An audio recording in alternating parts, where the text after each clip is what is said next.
Hey, Noel Nation, how you doing? It's CJ Wilson here with Doak Talk. I am your host. Have a special guest this afternoon to speak with us in regards to some exciting new changes around FSU. We have Michael Alford here, the Vice President and Director of Athletics for FSU. Mr. Alford, how's it going? I'm doing excellent, CJ, and thank you for everything you do to support our programs, to get our message out. You've always been so positive regarding student athletes and understanding what the vision is here and what we're trying to get accomplished. So I really appreciate all you do for us. Oh, thanks a lot. That really does mean a lot, and there's no problem at all. When you love FSU, when you're invested, as I am with FSU, it only comes natural. Yes, sir. It's, I was doing an interview the other day and I said it's the greatest institution in America. Where else do you have a top 25 public institution rankings educationally, and then also what we're able to do in athletics, and just that synergy and partnership that we have with campus and how we promote each other is just second to none. You can't find that in the country where No, you I can agree 100%. compete at the highest levels academically and athletically. It's very special. Most definitely. I will go ahead and get into it. It's exciting times, like I said, as far as new facilities and upgrades around FSU across the board. Before we get started, fans, make sure you guys like this video and subscribe to the channel if you haven't already. Hit that like button, get your information out to like-minded knows like yourself that want to hear everything all involving FSU, and also subscribe to the channel if you haven't. We're going to be we have interviews with former players. Of course, we have Mr. Alfred here today. We cover everything all FSU. So go ahead and hit the like button and subscribe to the channel. All right, so huge exciting times at FSU as we're in the middle of completing the standalone facility. And it's crazy. I take Stadium Drive all the time, right? And typically on Stadium Drive, you're able to see the practice field on the left or the right, depending on which side you're coming from. But now, only thing you see is the construction of the standalone facility, and there's very exciting times in regards to that. What new updates do you have in regards to the facility? Well, it's coming right along. It's on target, and it's going to be really something special. We were able to go around and see the best in the country. NFL facilities. Coach and I toured some collegiate facilities, what we had done at the University of Oklahoma when I was there, and they're already talking about doing a new one after just a couple years ago. Toured Alabama's Cowboys. I mean, we went and looked at the best and able to take ideas and concepts. And what's really important for people to know, CJ, is we had not invested in football. And you go back from 2012 to 2022, the investment into football was last in the ACC, Wow. percentage of growth. And our facilities, 40,000 square foot dedicated to football, was also last. I just toured Wake Forest and looking what they have compared to what we have currently is really alarming. But now we had to get into to amongst our peers, and we had to build this facility. It's going to be the finest in the country. It's what Florida State football deserves. It's what our fans deserve, and it's really exciting because the technology we're able to put in it, and it's going to be just for the student athlete experience.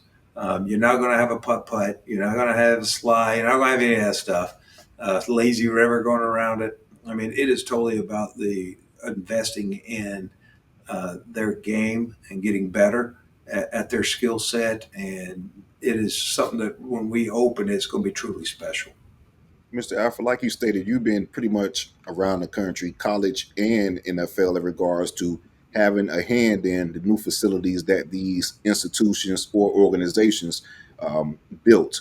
So, with that being said, what are some of the bells and whistles that FSU fans can be looking forward to in regards to this new facility that'll stand out amongst the rest? Just let's just talk about recovery. Just the recovery elements that we're able to put in there that we don't have now. With the pods and recovery pods, we don't have any of that. Um, the pools. Right now, we have zero technology in our pools with going over to rehab late knees, rehab injuries, having underwater cameras, underwater treadmills, just the latest technology that other programs have had for years, we don't currently have.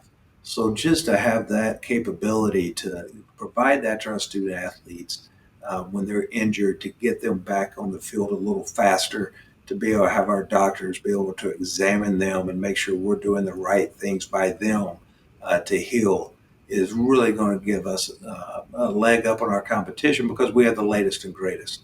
We haven't had it. We've never had it here.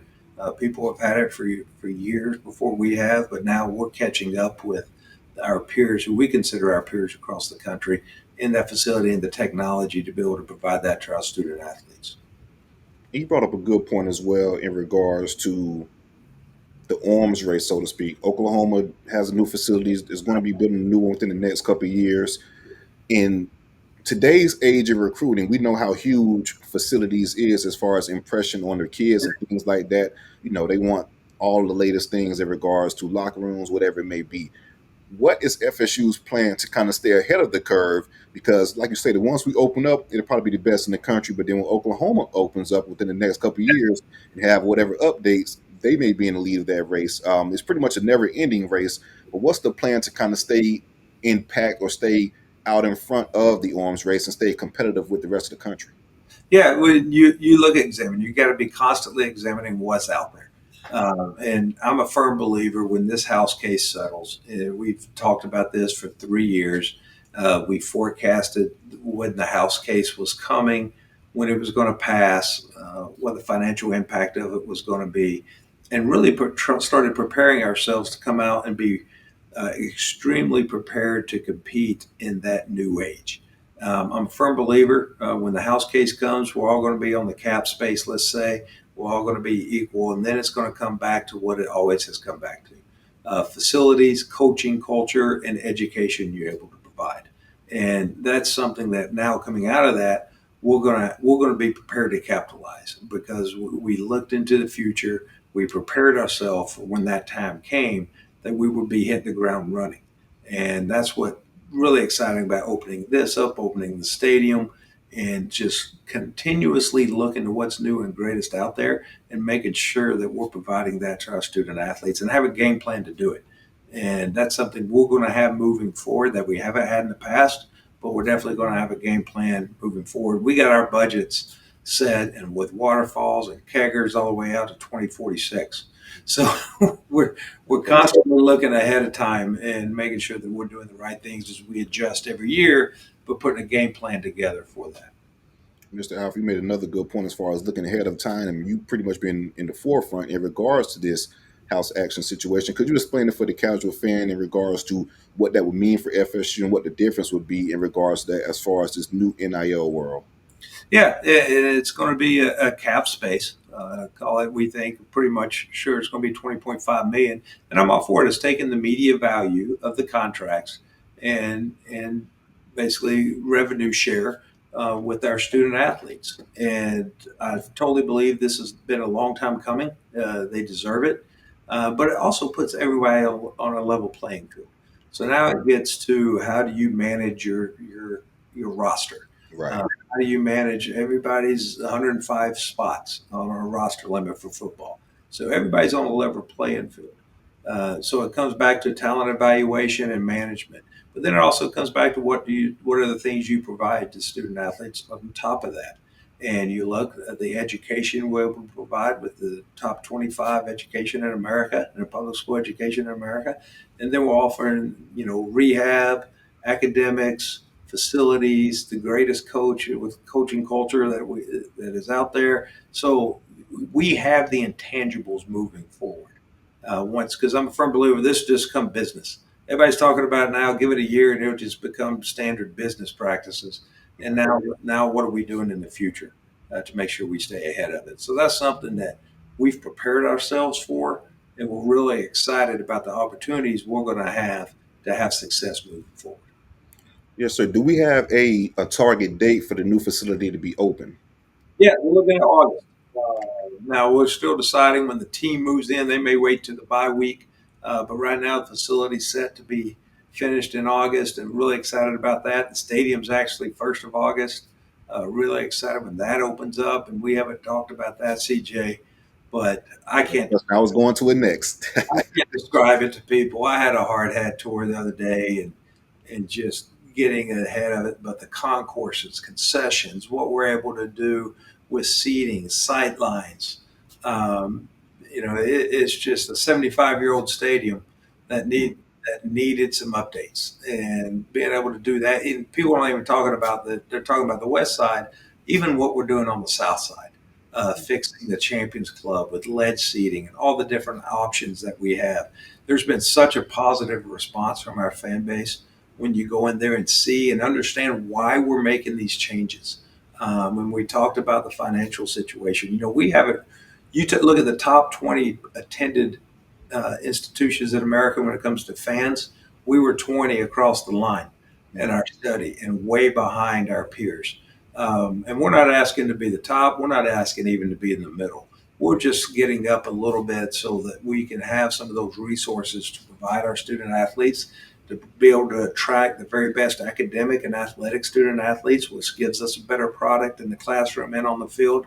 And that's what we're really excited about, is having those, be able to provide those resources to our student athletes, and then be able to provide that fan experience with the stadium and the updates to our fans. And I think I can't describe it until you walk in an Alabama game and see it, but I think it's going to blow people's minds. Yeah, Mr. Alford, I was pretty much going to lead into it next. You kind of answered some of those questions, but like you said, there's no spring game due to the renovations within the stadium. The first glimpse that the fans will have of the new renovated Doak is the big time matchup, first game of the season against Alabama. Um, just looking at the floor plans, it looks pretty amazing. What are some of the, I guess, differences in regards to going from 80 was 79K cap in regards to attendance to what I want to say it was 65 if I'm not mistaken. Yeah, but you never know. Having gone through this, CJ, for Mhm. many, many times, you never know until they put the seats Right. in. Okay. Gotcha. That does make sense. You may think there's 20 and there's 22 in a row. Mhm. You may think there's 22 and there's only 20 in a row. So you go through and do that final count, but yeah, it's going to provide a great fan experience for us. And everyone's on the west side is going to have a chair back. The club experience. I went through the field level club the other day, and that patio, and just the experience of what you're going to have there is going to be second to none. Well, that stands out to me as well, looking at that patio and how that experience. I guess could you kind of elaborate a little bit further in regards to what that will entail of as far as having that game day experience on that patio? Yeah, we're over 90% sold out in those club seats. The response has been just tremendous. And all the loge boxes are sold out. The founder suites are sold. The response has been amazing. Now we're doing the chairbacks on the west side, and we're going through this in a very cognizant manner, sitting down face to face, explaining to people, showing them what our peers have, showing them what the vision and where we're heading in the future. And it's been just met with a tremendous response. But some of the amenities, all inclusive, chair backs, just the room. We had the tread depth was 27 inches, CJ. Uh, Hmm. that stadium. I mean, that's why if you sit there on that bleacher, that's why your knees were in people's backs, and you couldn't Yep. get over. Standards are going to be 32, 33, and that's where we are now, about 33-inch tread depth. So you have some space, and that's very important just for the fan experience. Widening your seat. We were 16 inches. I don't know about you, but I'm not 16 inches. Agreed. So, taking that to a standard 18 inches is standard. Putting in handrails, working with our law enforcement, just the amount of accidents we had on those stairs with no handrails. They were very narrow. They didn't meet code. Just going in and widening the aisles, putting in handrails for the fan experience to get up and down the stadium. People don't realize every year when I first got here, having a structural engineer go through that stadium, every year we were doing things, very expensive things, just to be able to open it for that next season. Mm, And really. on the structure, the building, the steel, and it was just time to be able to go in and modify the stadium to really enhance it to where it's going to be one of the best iconic stadiums like it always has been. And that's what's real exciting about it. And I can't say enough things about Populous and Ben Zierden, who's leading the project team for athletics, and just the work they've put in has been truly remarkable. And when people see it for the first time, they're going to be very proud of Florida State and where we're heading in the future. I cannot wait. All right, Mr. Alford, I got a couple questions from the fans on X that I feel like would be pertinent to the conversation. So I'm going to shoot them off, and you can answer them if you have the answer. Yes, sir. Okay, for as far as boosters, will boosters be able to have tours of the new facility? Yeah, Booster. we're going to be doing that as the construction gets finalized. We're looking at doing some events, so people, because the first time I don't want someone in the stadium really is that Alabama game. I want to Right. open it up where people can see it, know how to get around. It's going to be a little different. Know Hmm. how to get around the stadium. So yes, we are planning some events as we get closer to the completion of the stadium. All right. Do you have any plans for having any events or any concerts at Doak Campbell Stadium? Like, say, for instance, you have Jerry's World, for instance. That holds a lot of events and things like that. Do you have any plans to, I guess, rent out or however that may go to have any events or concerts at the stadium? Yes, sir. That is part of everything, and really the reason why we're doing it. You could not get an 18 wheeler down to field level. Hmm. Narrow bomb. There, it was just narrow, so we've widened it now. Where you can get 18 wheeler into field level, which will allow us to be able to have more events. We're already in conversations about concerts. Of course, they're far out because the stadium will be ready in 25, so we're talking in 26.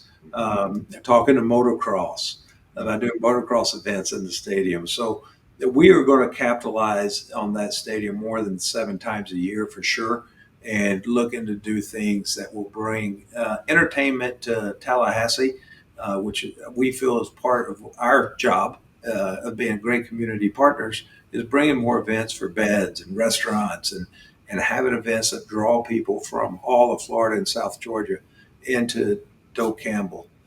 So yes, sir, we are planning on doing some things. I've even in concert promoters, and I've got some friends that are in that industry, and we're talking about some big names and trying to line some things up. That sounds like a great plan. All right, last question from the fans on X. I'm assuming this is a Jaguar fan. Have the Jags reached out about playing at Doak Campbell Stadium? I have not spoken to the Jags about playing directly at Doak Campbell Stadium. All right, perfect. Last thing, since you've been at FSU, you've been on the forefront in regards to growing the Seminole Booster Program. Can you just talk about that and let the fans know on here where they can join, where they can contribute at if they want to be a part of all this new and exciting times at FSU?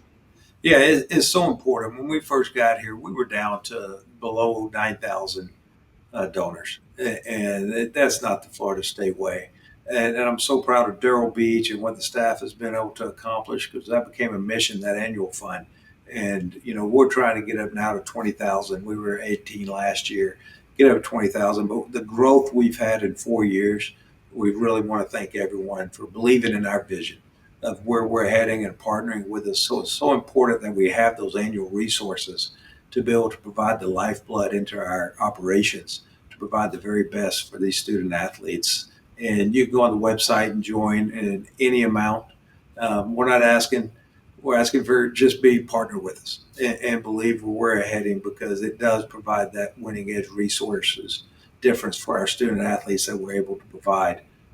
So if you can join, we still got to drive. We want to get to 25,000 donors, and we have the largest fan base.